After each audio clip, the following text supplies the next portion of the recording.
And South Florida is the center of the political world right now. And Local 10's Janine Stem with us live at the Trump rally in Hialeah. Our D.C. Bureau Chief Ben Kennedy is at the White House with Ivanka Trump testifying on her father's behalf. But we begin with Glenna Milberg live at the Arsh Center ahead of the third GOP presidential primary debate. Glenna. Calvin, Nicole, inside the stage is all set. Outside, the roads are closed downtown around the Arsh. Those 5 GOP candidates for president. Tonight is the chance they have to make a Miami-style breakout moment. Feeling good. Just got back from surfing. Where else do you debate after surfing? They came in one by one for the walkthroughs. The Republican field now narrowed to 5 candidates who met the donor and polling criteria to take the stage. And we also have 2 video questions that are pre-taped. Like in past debates, Florida Governor Ron DeSantis will again be center stage, but no longer a solid second to former President Trump. Now he's head-to-head with Nikki Haley. The former South Carolina governor is also former UN ambassador, which may give her an edge in foreign policy cred at the time of wars in Gaza and Ukraine. Honestly, every time I hear you, I feel a little bit dumber for what you say. Remember her clash with Vivek Ramaswamy in the last debate? I favor ending birthright citizenship. Will it be fight night again? It is, in a way, for South Carolina Senator Tim Scott, who has done less well in the race since the last debate. And you know who else is missing in action? Donald Trump is missing in action. He should be on this stage tonight. Governor DeSantis comes to town with a fresh endorsement from Iowa's governor, where he's banked resources into winning that first caucus. Will that play at the Arsh? It'll be interesting to see what the debate organizers have come up with issues, but also what's so great about debates is watching the dynamic that happens between one or more of the candidates, and we are expecting some of that tonight. I guess there's a question, do debates even matter? Well, I'll tell you, to these 5 people, it certainly does matter, and we will see if they have their breakout moment for what's being called a race for second place in this field so far. I'm Glenna Milberg, live in downtown Miami tonight, Local 10 News. All happening in South Florida. Thanks a lot there, Glenna. And the Republican frontrunner won't be at that debate tonight. Former President Trump is holding a competing rally in Hialeah, and that's where we find Local 10's Janine Stanwood to continue our team coverage. Janine. And after tonight, there will have been 3 GOP debates and 3 times that the former president has decided to do something else. This rally is the biggest event that he's planned so far. I'll step out of the way and you can see right here on the turf, some of these first front people have come in. They're sitting, they're waiting for all of this to begin in a few hours. We do have Sky 10 over the stadium as well, just to show you the size of this crowd and the sea of red. Some people tell us they've actually been here waiting to get in since this morning. Get your rally shirts!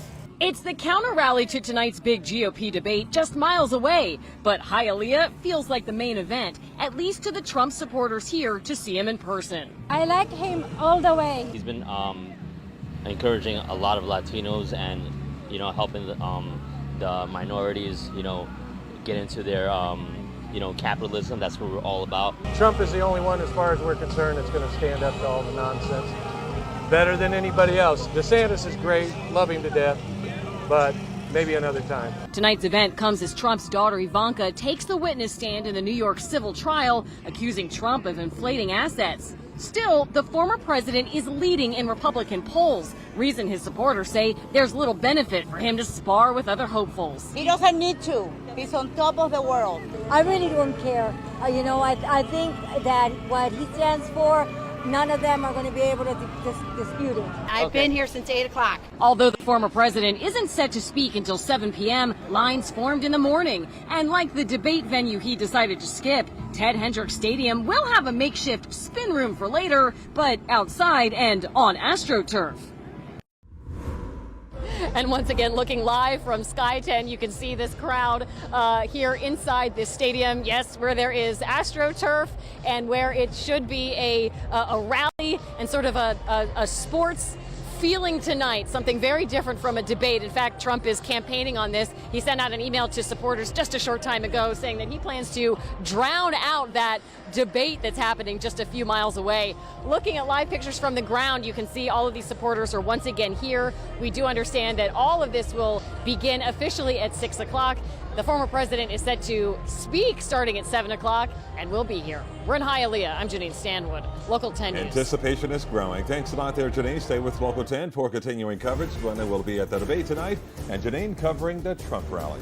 Our time is now 5:04. Those two events will be shutting down streets in both cities this evening. So let's check in with Janice to show you how to get around it all. And let's start with the Republican debate, starting with 395 MacArthur Causeway. If you're heading westbound, the off-ramp is closed right at US 1. Already seeing delays there, no doubt, as cars realize they can't get off that ramp there with your speeds clocking in at 7 miles per hour. So take your alternate, which is going to be the Julia Tuttle Causeway. Now let's talk about the street closures right around the Adrian Arch Center. US 1 northbound and southbound. We've got that closure from 11th Street to 15th Street. You've got two alternates. You can take Northeast 1st Avenue or Northeast 2nd Avenue. And also right around the Adrian Arch Center, another closure to tell you about is going to be North Bayshore Drive.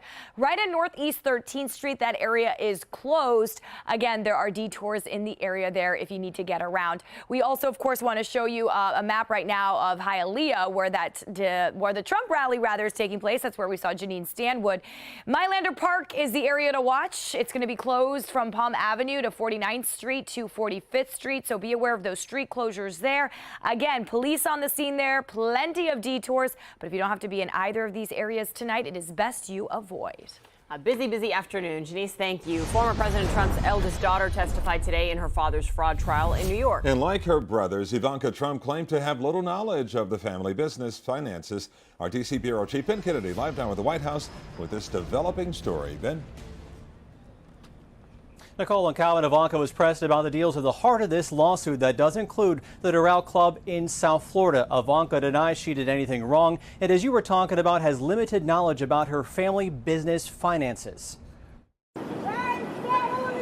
Ivanka Trump arrived at a New York courthouse Wednesday to testify in a civil trial against her family's business dealings, accused of inflating the net worth of the Trump Organization assets by upwards of $2.2 billion. She is the fourth and final member of the Trump family to take the stand. But unlike her brothers and father, former President Donald Trump, Ivanka is not a defendant after an appeals court removed her from the case, saying her alleged conduct is outside the statute of limitations. She will attempt today to distance herself from the company. The New York Attorney General argues as an executive vice president for the family business, Ivanka helped use the Trump Organization's financial statements to lock down multi-million-dollar deals for the company, deals they say she benefited from financially. Ivanka Trump secured, negotiated loans to obtain favorable terms based on fraudulent statements. Prosecutors are seeking $250 million in damages and to bar Trump and his sons from doing business in New York, as the judge already agreed they proved their case on the issue of fraud, determining that Trump overvalued assets for a decade to get better terms on loans and insurance, which the former commander-in-chief denies. It's a scam, and this is a case that should have never been brought, and it's a case that now should be dismissed. After Ivanka, the prosecution is expected to rest their case. As for Trump's legal team, says they're ready to call their first witness on Monday. They expect this trial to go into December. Reporting live at the White House, Ben Kennedy, Local 10 News. Okay, thanks a lot.